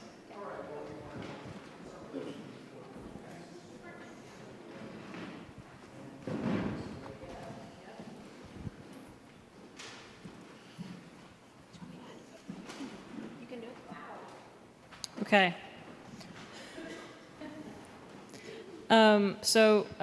Keeping my theme of not doing a signalized Route 2,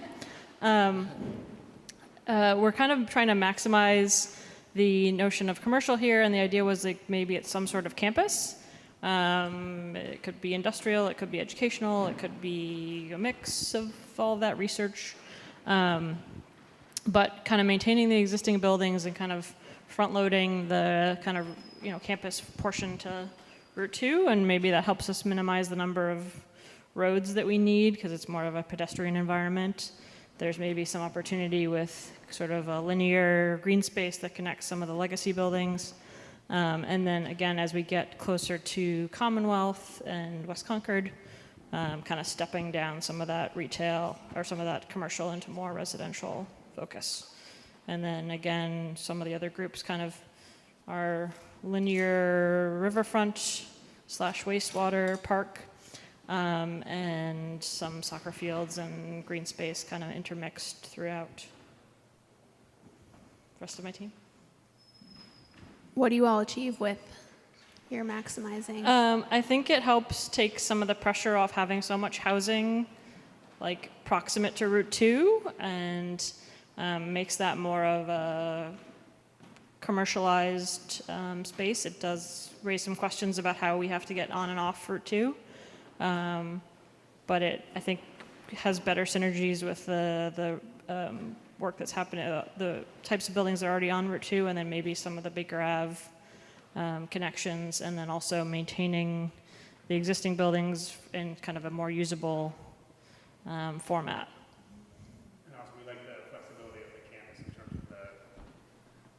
The flexibility of the campus-like environment in terms of the phasing, right? That section closest to Route 2, like being able to phase up and build up over time and still having a sense of place.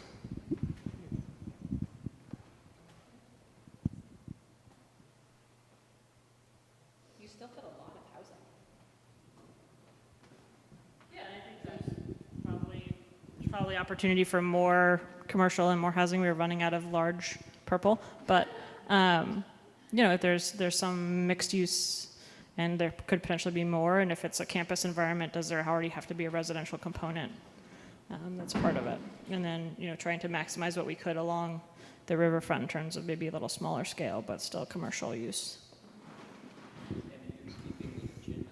In this scenario, we were keeping all 4 of the existing buildings, but any one could easily be replaced with additional commercial space.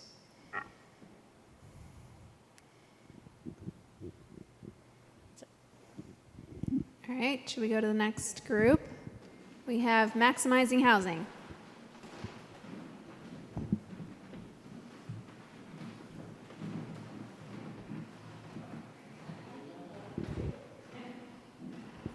Well, I got some great help here. We were trying to maximize housing, and I think we came up with like 1,000 units, close to 1,000 units. We put numbers down by each of the buildings.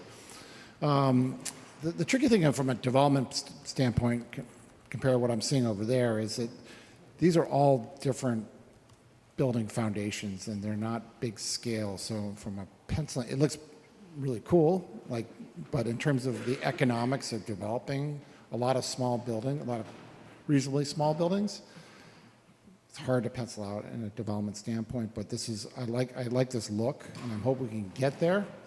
But we really wanted to have the taller building be at the corner. We still want to keep that bypass road, and we wanted to have a little bit of buffer here for the wastewater treatment facility and have units on the water, take advantage of that. We also see the need for parking. So we envision a structured parking, maybe one story, hopefully just one story, that can take care of a lot of these units. Maybe there's some other places for parking. But parking is going to be a challenge. I don't know what the ratio will be, but we wanted to keep the scale small, and we also wanted to make sure to also take advantage of this area on the other side of Commonwealth Avenue for more housing, but keep the scale smaller. We're keeping our retail down. Our pub, we can't get rid of the canoe pub down here, so and the pickleball. But anyways, anything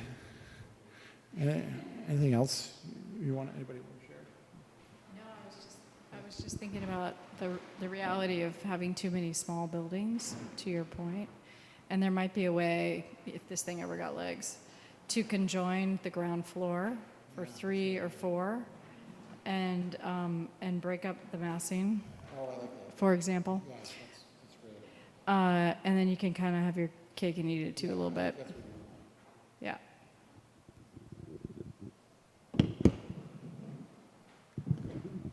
All right, last group. Maximize mission.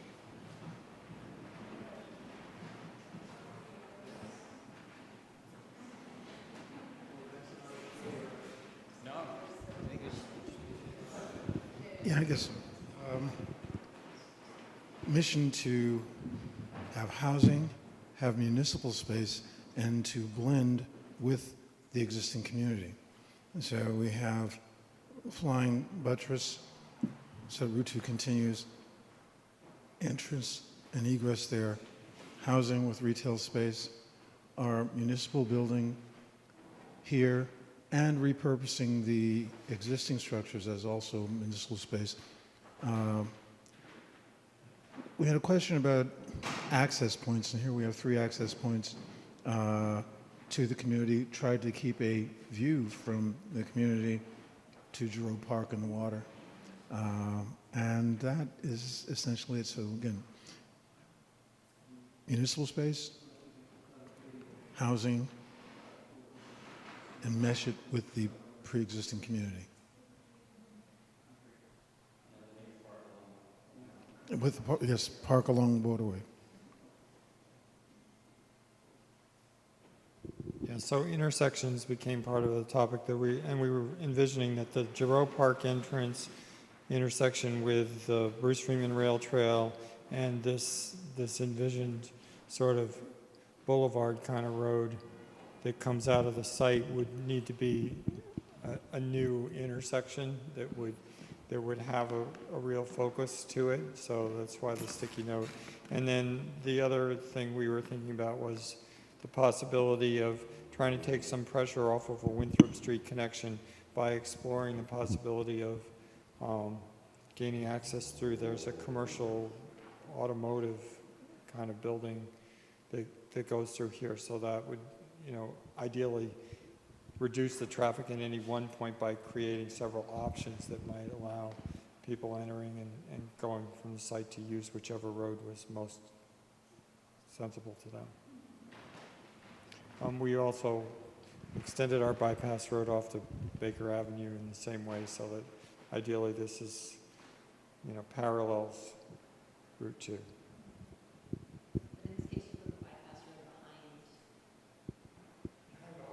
Behind there. Yeah, so this was our sort of bridged, concept. So this might be a museum or municipal offices that's actually connected, so it has a more sort of formal historical along with a more modern something else, and you know, potentially with another office complex there. Initially, we didn't make these residential nearly as high, with the idea that if enough other property was freed up elsewhere in town, some of this housing could actually be solved by going somewhere else. For example, if Public Works was completely relocated here, then the Kais Road facility could be available to offload 100 or so units of housing there by bringing that into a different portion of town. This doesn't have to end up being applied, it could be there Yeah. Trust. Okay.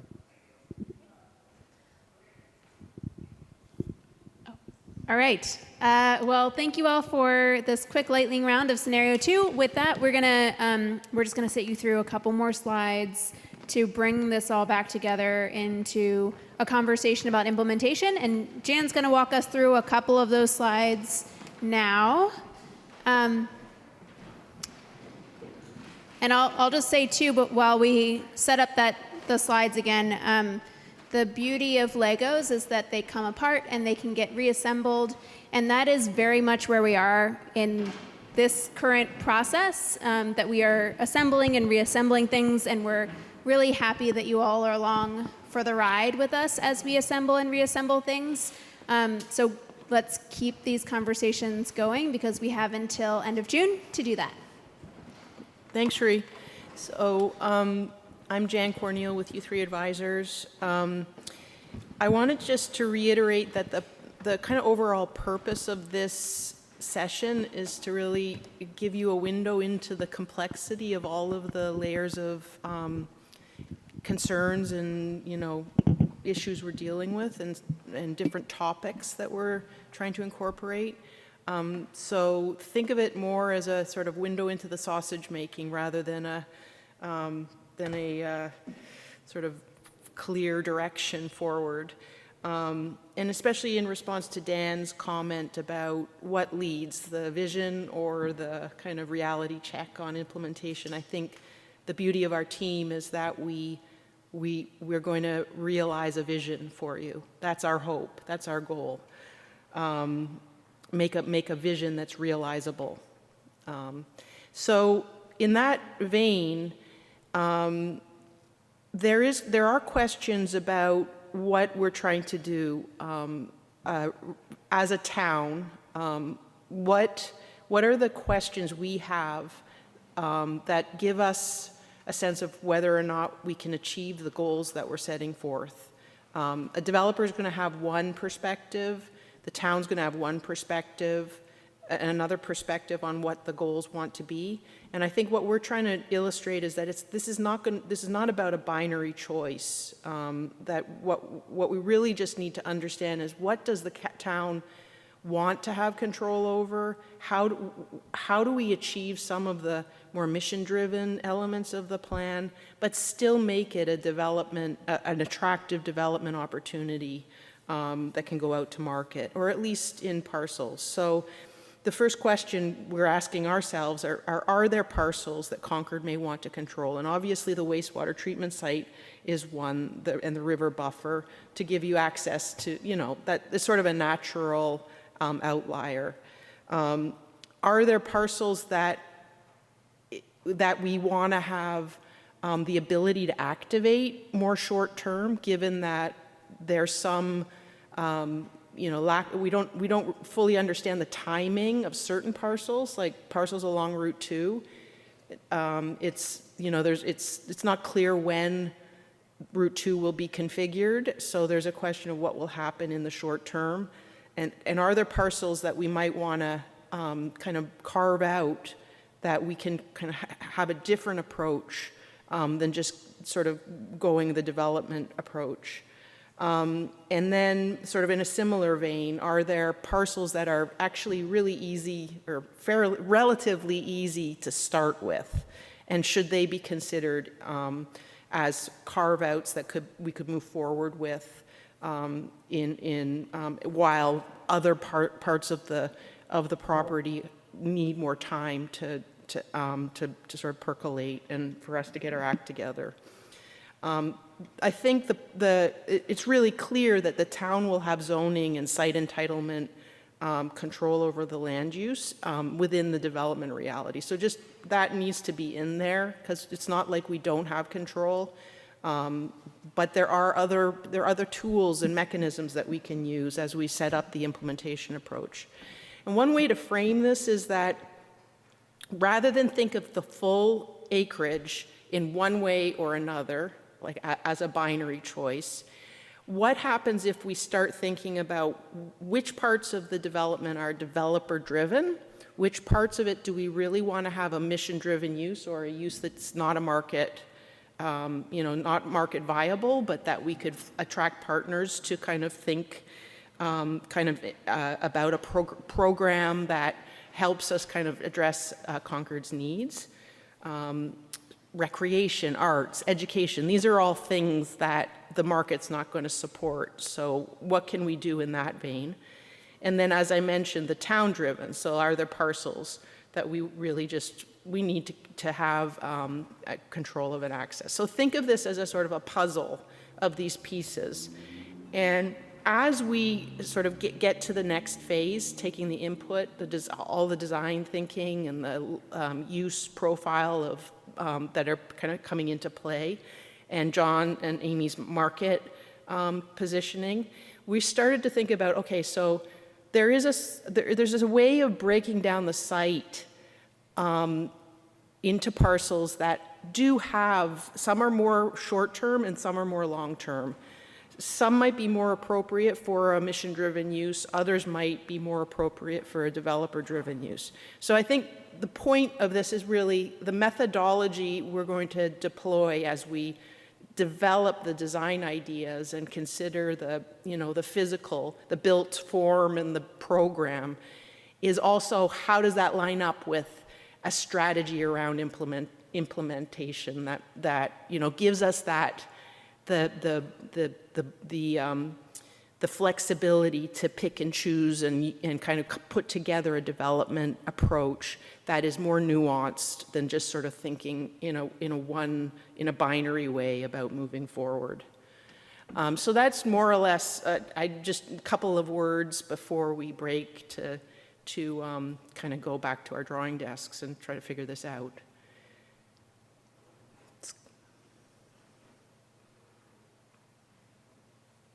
Thanks, Jan. I totally agree. I like the flexibility and be able to parcel it out and have it like a puzzle and not rush it over time.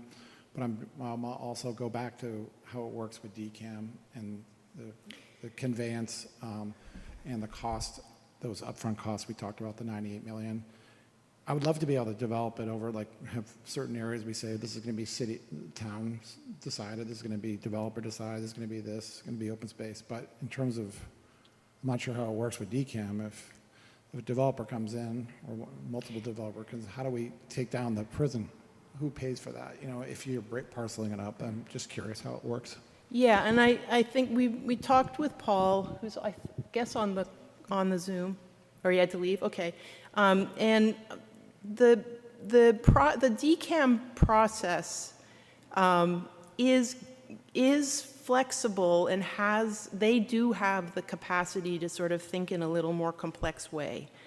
We have the legislation, which this is basically just a description of the legislation, allows DCAM to dispose of the property through a development process, a developer RFP process, or to enter into a sales partnership agreement with Concord.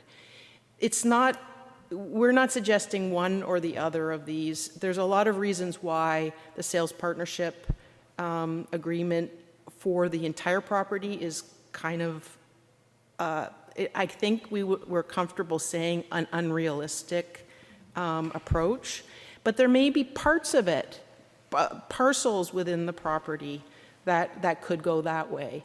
But the conversations we've had with DCAM over the last week or so, there is some flexibility about what moves first, and, I mean, maybe they go with a developer, a master developer, but they work with the developer parcel by parcel. They do not cede, they don't give the land over to the developer until the entitlements are, and the permitting is done. So they can conceive of a phased, nuanced approach also.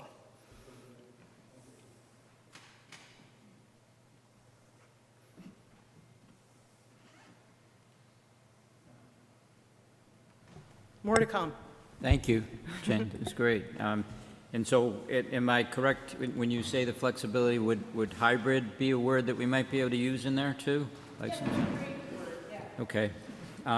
So I think we have, what, another 15 minutes or so? So should I take, next on the agenda is public comment. Are there people that have been very patient in participating that would like to say something? Or did we, oh, sorry, Keith. Keith Bergman, Chair of the Concord Municipal Affordable Housing Trust, also Concord's representative to the Metropolitan Area Planning Council. First, great exercise today. I thought that last week's couldn't be topped, but with the you got the Legos out, and I think you really got something here. And I've already sent them to my 8-year-old grandson, who gets a new Lego kit every time the grandparents travel to see him. And I appreciate that the team is going to meet with at the Concord Housing Roundtable at our next roundtable meeting on Monday, May 19th at 5 o'clock in this room and on Zoom. This was great preparation for that meeting, and I was struck by how close I think we are, what our vision is, to the vision that you're putting out here. And specifically, it's about numbers. Absent anything else, we've come up with the goal of 200 additional affordable units that Concord needs in the next 5 years. That didn't come out of nowhere. That was that we currently have 517 units that are deed restricted as capital A affordable.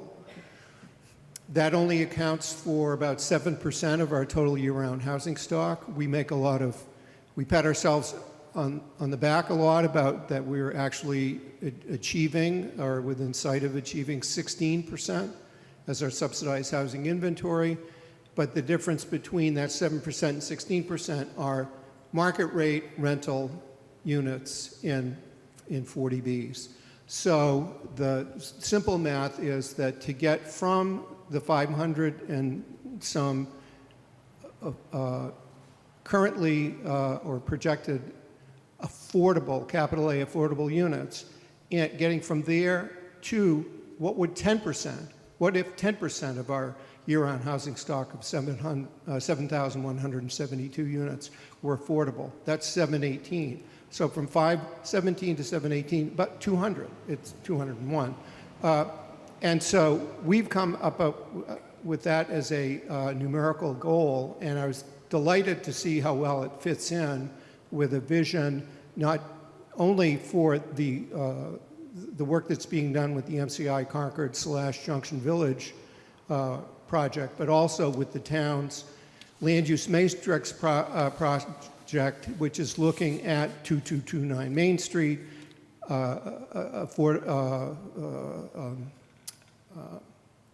the Peabody School, surplus school properties, reuse perhaps of other facilities. So between those two, which will end up producing housing, the housing groups are raising their hand and saying, we'd like at least 200 of those to be affordable, and we can then pat ourselves on the back for actually having achieved 10% affordability. So thanks for the work you're doing. Thank you. Anybody else in the audience? And anybody else online? I don't see anybody. Okay. Well, I'd like to second Keith's observation. This was a great exercise and fun. which is always good. And do we have anything else to recap from you guys' perspective? No, I think our immediate next steps are to continue processing public workshop feedback, and so we'll share that back with you all shortly, and we'll put that on the website. For those who are watching or are going to watch this later, we have a survey online with some questions to help inform this work as well, so we hope folks will take it. And then we're going to begin both preparing for the next workshop, which is happening in 23 days, and then also continuing the work to land these spaces on site, to work with John and his team to understand what the trade-offs are there, and then also to start to model things together with the merge team. So really excited to do that work together with you all. So that, Peter? Yeah, so, thank you. So a couple of things. Regarding the survey, is there little cards that we could have to take to places to hand out to our fellow citizens that engage them in filling out the survey? For instance, I'm more than willing to sit down at church and give a card to everybody and get them to fill out the survey. And the other thing is, as our time compresses, I'm hoping we could get some of the correspondence sent to us on like more of a weekly basis rather than waiting for a month. Because if someone attended the wonderful community engagement and they've got great ideas, I don't want it just published at the end of the month. I want it as soon as we can get it so we can share it out as quickly as we can. And I know that's asking a bit of Shannon, but I think given the collapsing time frame, we need to accelerate the interaction with the community. Okay. Thank you. Peter, the card would have theoretically a QR code or something on it, or? Yeah, that QR code would be great. Okay. Good idea. That triggered two things. We tentatively, Shannon, correct me if I'm wrong, we tentatively have a meeting scheduled for a week from today. Where are we? Monday. Yeah, on the 12th. I think Megan may have put that in for the full AB. And that was potentially to talk about the outcome from this meeting, if we needed, as a group, to talk about the scenarios. So it looks like you're perplexed by that, so we'll figure out if, maybe for good reason, if we can we have to decide amongst, no, I don't know that I thought we put a hold on it. Okay. So I think Patrick and I were just concerned that we don't have, as is the whole team, that we don't have a lot of time. And so we thought it might, and since these guys are focusing a lot of energies on scenarios, if we have any input to give them, it would be good to get it to them sooner rather than later. Maybe we can put together a Google form with the articulation of the scenarios so that you all can weigh in with any feedback about those. And then also just general comments on the slide deck. Okay, that may be an effective way to do it. And then, what was the other thing? I lost it. I don't know. It'll come back. I think if there aren't any other questions. No, Scott? The question for John and maybe the team, and of the visions we come up with in June, I'm thinking about Concord and the tax base, and are you going to factor that? Like, is there any way of doing like any kind of estimated like scale of what these revenue scale, what these potential scenarios could actually produce for the town? Because that will be a question that will be coming up from community. Yes, we can. I mean, we just have to decide which ones in particular we want to test. But yes, like I said, those models are set up, and we just have to essentially take the programs, whatever ones we want to test, whether it's 1, 2, or 3 programs, and run them through the models. And yes, so we can do that fairly quickly. Thank you. Yep. Okay. I think that's it, and it's not coming back to me, so it must not have been that important. Thank you, everybody. I would accept a motion to adjourn. So moved. Thank you, and stand and keep on walking, as they say, right? Thank you, guys.